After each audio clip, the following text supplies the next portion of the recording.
Hey guys, welcome to the shop. I am the conservative convict. I am 7 years clean, and from the ages of 18 to 29, I did 9.5 years of prison, which to the world means I'm not qualified to tell anyone a dang thing.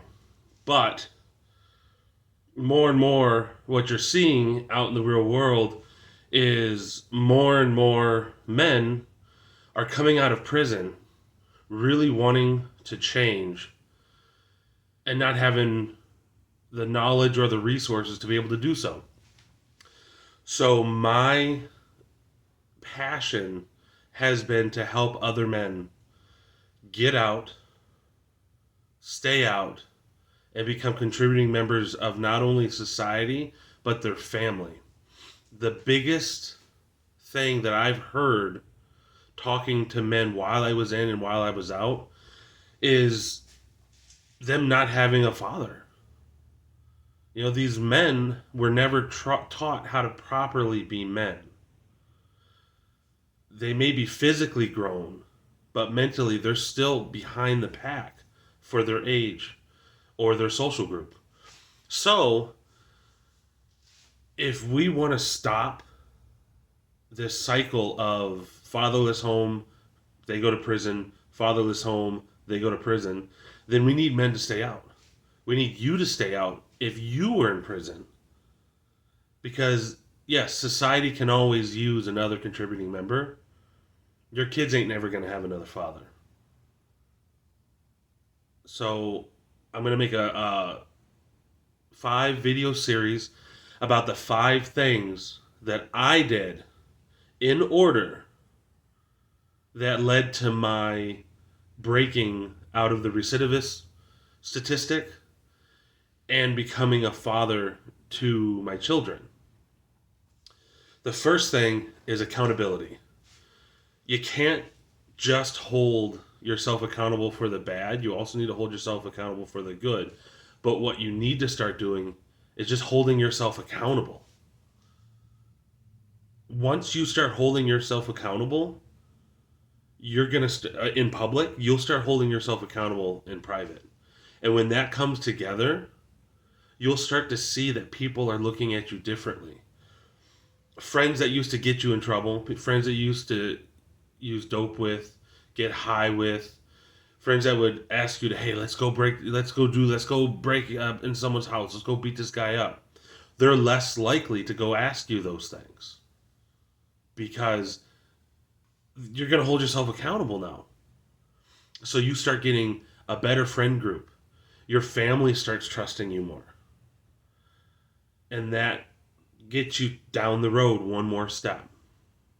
Responsibility. Once you know that when no one's looking, you'll be able to hold yourself accountable, now you need to start looking for responsibility. Because responsibility brings respect. And the more respect that you want, the more things you're going to need to be responsible for. It starts with yourself. Take a shower. Clean up after yourself. Find something to do, a hobby, something that you can pursue that isn't purely necessity. Because you'll find that there's responsibilities even within that hobby. And that'll be something you'll want to do. And it just keeps progressing and progressing to a point where instead of you looking for it, people will be all like, hey, could you do this for me? Hey, I need some help. And you're the only one that I know that can do it. And once you find that responsibility and that cycle, it's the respect you get is worth the trouble of what you're having to do. Perseverance. It's gonna be hard because I was holding myself accountable. I was finding responsibility. I was trying to do the right things, and no doors were opening up right away. I wanted it to happen like that. I wanted it to be, hey, look, I'm trying. You should see that I'm trying, and help me get a job. Help me get a car. Do all of these things for me because at this stage I can't. Well, that didn't happen. And I fell behind. And I had to do the first two steps again. And I learned that it doesn't happen on your time clock, it happens on other people's time. And once they give you the time, they're going to give it to you because you obviously showed them something that they wanted to see. And so you got to keep at it. You can't slow down, man. You keep going. Healing. There's a reason why you went to prison. And the surface reason is sure, it's whatever you did. But there's something underneath it. I know for me, I struggled with the fact that my father left when I was very, very young. I don't have any memories of him. And didn't show back up again until I was 12. At that point, I had my issues were already pretty engraved onto my heart. And I was 30, 31 before I started noticing that a lot of my issues could be linked back to abandonment, my people pleasing, my trying to overcompensate, then getting frustrated, my anger whenever other people would abandon me, even though they had no reason not to, because I connected that to with what happened with my father. So if you can heal and figure out the way to cope with that initial hurt, you're not going to look back. Now, whenever new hurts come along, you're going to deal with them properly. You're going to deal with them immediately. And it's not going to fester. It's not going to lead to other things. And the last thing is God. I am a Catholic. For the longest time, I didn't really believe. I knew about God. I knew about Jesus. But I hadn't had that moment where I felt him in my life. And until that happened, I don't think that I could have keep doing the steps. Because God, what he did for me and what I believe he does for a lot of other people is he gives you the ability to be compassionate. Because once you have the feeling of forgiveness of things that you did, then you're going to be able to forgive other people. You're going to be able to look at them and go, okay, what happened to create what they're doing? Instead of, well, look at that idiot. Look at that dumb guy. So, those are the 5 steps. If you really like what you hear and you like the style that I'm portraying, please give a like and subscribe.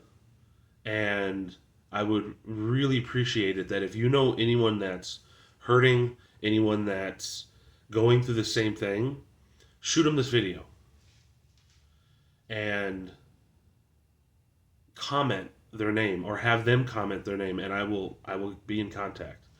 Because I had a support group and I had one person in particular that never let me down, never stepped away, never gave up, never nothing. And because of that, I finally grew up and matured and got to a point where I could work all the steps and I could stay free and off parole. And I want to be that type of person for anyone that needs it. I don't care who you are, but you can stay out if you really, really want to.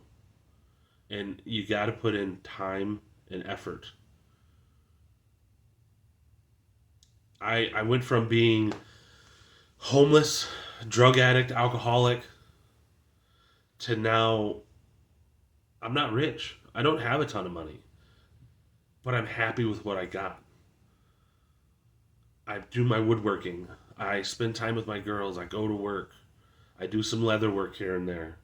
I work on our cars. That bench you see behind me, I built that. There's no way I could have done that when I was homeless. The bench that this camera's sitting on, I built that. I got a boat in the corner. I built that boat. And if it wasn't for the fact that I learned how to stay out of prison, I never could have done that.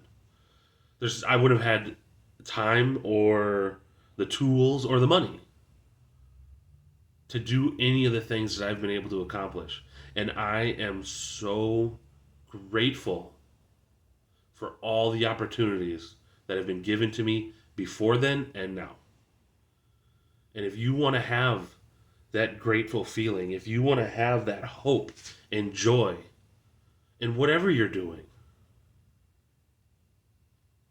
I want to help you get there.